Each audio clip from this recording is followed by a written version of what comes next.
Oi, gente, a paz do Senhor. Eu estava me arrumando para gravar e enquanto eu me arrumava, eu comecei a lembrar de alguns processos que eu passei antes de ser quem eu sou hoje, antes de chegar até aqui, porque houve um processo e eu já compartilhei aqui em alguns vídeos meu testemunho e muitos podem até pensar, Ela sempre foi assim, sempre foi próxima de Deus, sempre teve intimidade com Deus, desde a infância, e não, nem sempre foi assim. E enquanto eu me arrumava, o Senhor me trouxe à memória acerca de quem eu era e de quem eu sou hoje, que nunca na vida eu pensei que algum dia eu teria intimidade com Deus que eu tenho hoje. Isso tudo foi algo que o próprio Deus escolheu para mim. Foi algo que o próprio Deus me convocou para isso. Eu não planejei, eu não pedi, mas o próprio Deus, Ele esquematizou isso para mim, arquitetou e disse, vai ser assim, ainda que ela não saiba, ainda que ela não faça ideia daquilo que eu tenho preparado para ela, mas vai ser assim, porque eu já a designei para isso, para esta obra, para esse chamado, para esse ministério. E eu fico até emocionada, porque eu estava lembrando, da minha fase da adolescência ali, de rebeldia, de não querer saber de Deus, de não querer ter intimidade com Deus, ter aproximação com Deus, mesmo sabendo que Ele cuidava de mim o tempo todo, mesmo percebendo, mesmo apreciando ali o cuidado de Deus, o zelo de Deus para comigo. Mas naquele tempo, a minha natureza terrena e pecaminosa me controlava. Eu deixava que o pecado me dominasse. Eu deixava que as vontades carnais me dominassem, ao invés de deixar que o Espírito de Deus me dominasse. Eu lembro que teve uma frase que me confrontou muito. Eu não estava nem aí se eu iria para o céu ou para o inferno. Eu dizia, se eu for para o inferno, não tem problema, porque eu sou jovem ainda, eu sou uma adolescente, eu estava pé na igreja, pé no mundo, e não lançada no mundo, sabe, totalmente, porque eu nunca fui assim solta no mundo, mas o meu coração estava no mundo, nas coisas do mundo, a minha mente estava nas coisas do mundo. Então eu estava na igreja, ia para a igreja, cantava na igreja, mas o meu coração não estava ali, eu não era igreja. Eu só frequentava o templo, as reuniões semanais que aconteciam, religiosamente eu iria. E muitos vivem assim, sabe? Muitos vão, frequentam, mas o coração não está ali.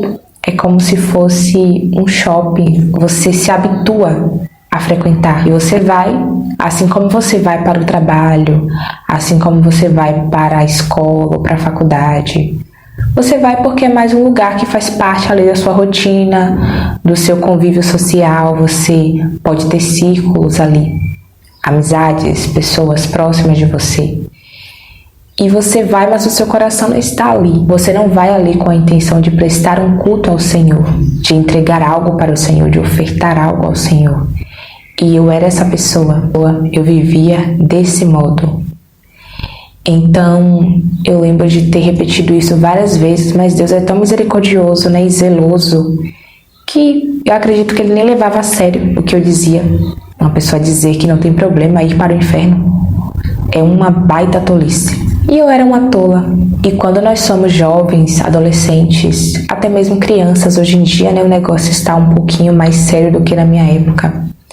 O inimigo implanta em nossa mente de que o mundo é bom, de que você precisa usufruir do mundo, das coisas do mundo, porque você precisa curtir a juventude, aproveitar, porque se você não aproveitar desse modo que o mundo mostra que você tem que aproveitar, é como se você desperdiçasse o seu tempo. Peraí, você é tão jovem, vai desperdiçar a sua vida na igreja?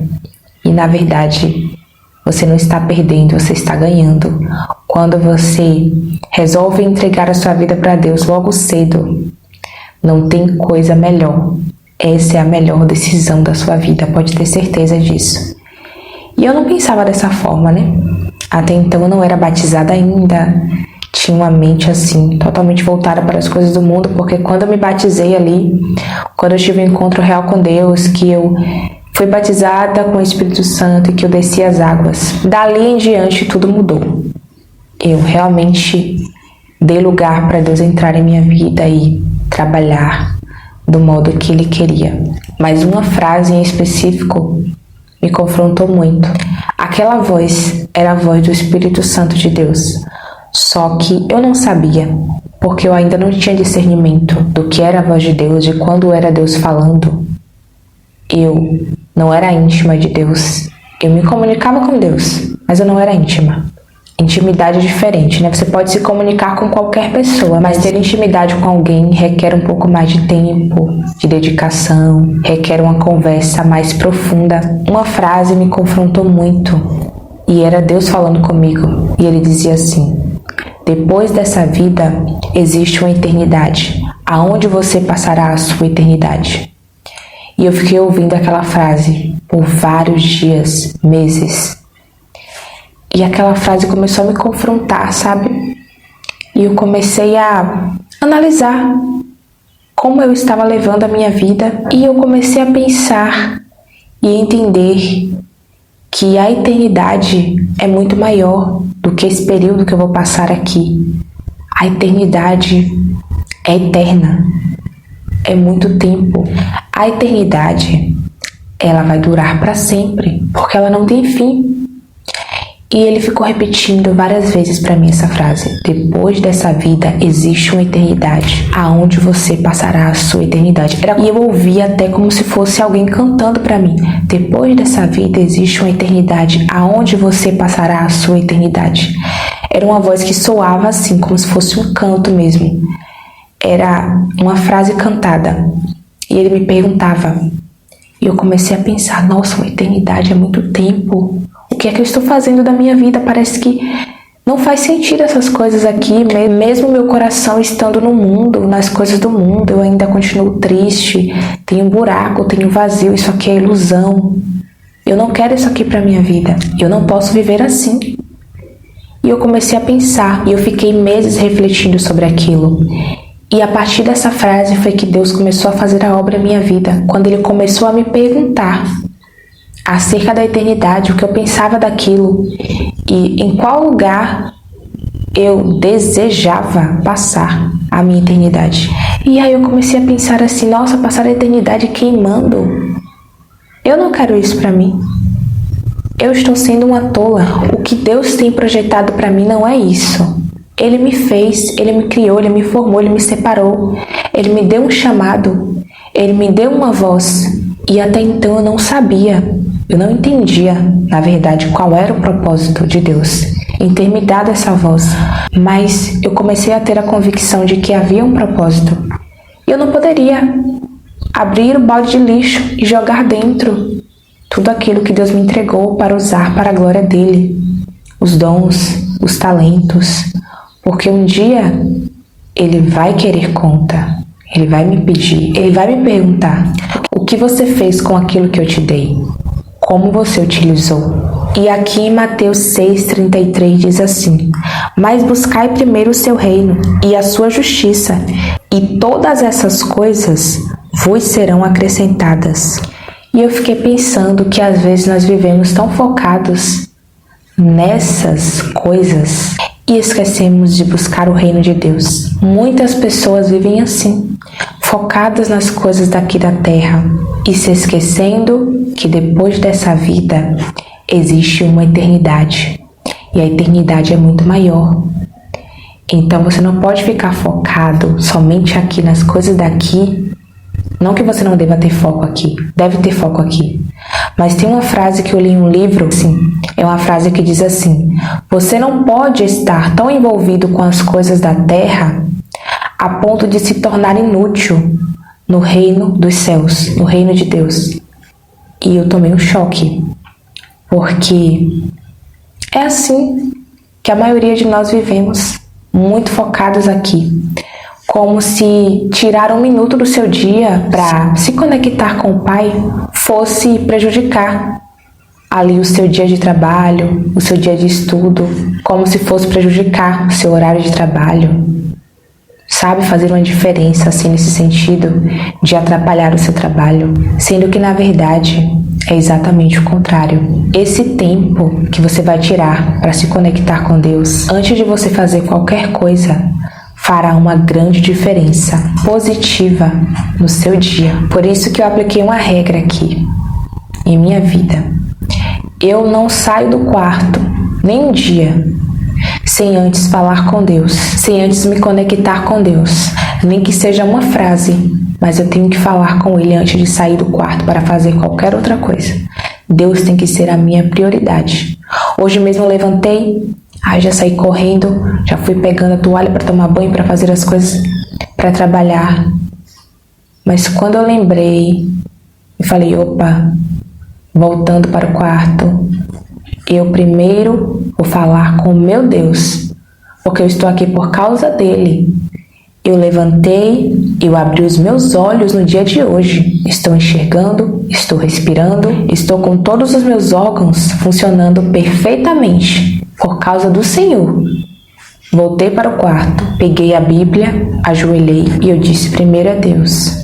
Depois eu faço qualquer outra coisa. Esse tempo que eu estou tirando aqui não é perca, é ganho. Primeiro Deus. Então, quando nós pensamos acerca da eternidade, nós nos inclinamos mais para lá, porque nós pensamos e nos preocupamos muito com as coisas dessa vida, daqui. Mas, primeiramente, o que nós temos que nos preocupar é com as coisas do alto. E aí, de repente, você pode dizer, eu já ouvi muito essa frase aqui, eu não tenho tempo para orar. E eu já vi a mesma pessoa que disse essa frase aqui, sentar para assistir 2 horas de filme e de série. Aí eu te pergunto, não tem tempo? Não é que não tem tempo, é que Deus não é a prioridade da pessoa. Eu sei que não é fácil se concentrar, porque é algo espiritual, mas é muito mais produtivo tu passar 2 horas lendo a palavra, orando, do que assistindo certas coisas que não vão agregar em nada. Vai deixar a mente toda perturbada. Então talvez você que está aqui é jovem ou já é adulto, não importa. Você está vivendo assim, uma vida focada nas coisas da terra, querendo experimentar o mundo. Eu quero te falar que isso é uma grande ilusão. Não se iluda com isso, porque aquele final ali, aquele caminho, você já sabe para onde vai te levar no final. E tem uma frase que diz, que todos os caminhos te levam a Deus. Não se engana não. Só existe um caminho. A Bíblia diz que Jesus é o caminho, Ele é a verdade e Ele é a vida. Ou seja, esse caminho que o mundo te mostra é perdição. Tudo isso que o mundo te oferece é mentira, não é verdade. Porque só há verdade em Cristo. É tudo ilusão, é tudo engano. Essas portas que o mundo te abre, o final é morte. Mas Cristo, Ele é vida. Ele é o caminho, Ele é a verdade e Ele é a vida. E ninguém vai ao Pai, a não ser por meio dEle. Então não existe outro caminho. Só existe esse caminho. Só existe essa porta. E é essa porta que te levará para a salvação, para a vida eterna. E eu vou terminar esse vídeo aqui falando essa frase que me confrontou. E vai te confrontar também. Depois dessa vida, existe uma eternidade, aonde você passará a sua eternidade. É você quem decide, é você quem escolhe. Outra pessoa não pode decidir por você, outra pessoa não pode escolher por você. Só você pode fazer isso por você. Eu espero muito que esse vídeo tenha tocado você nesse dia. Compartilhe com mais alguém. Que Deus abençoe você. Até o próximo vídeo. A paz do Senhor importa que Ele cresça e que eu diminua. Tchau, tchau.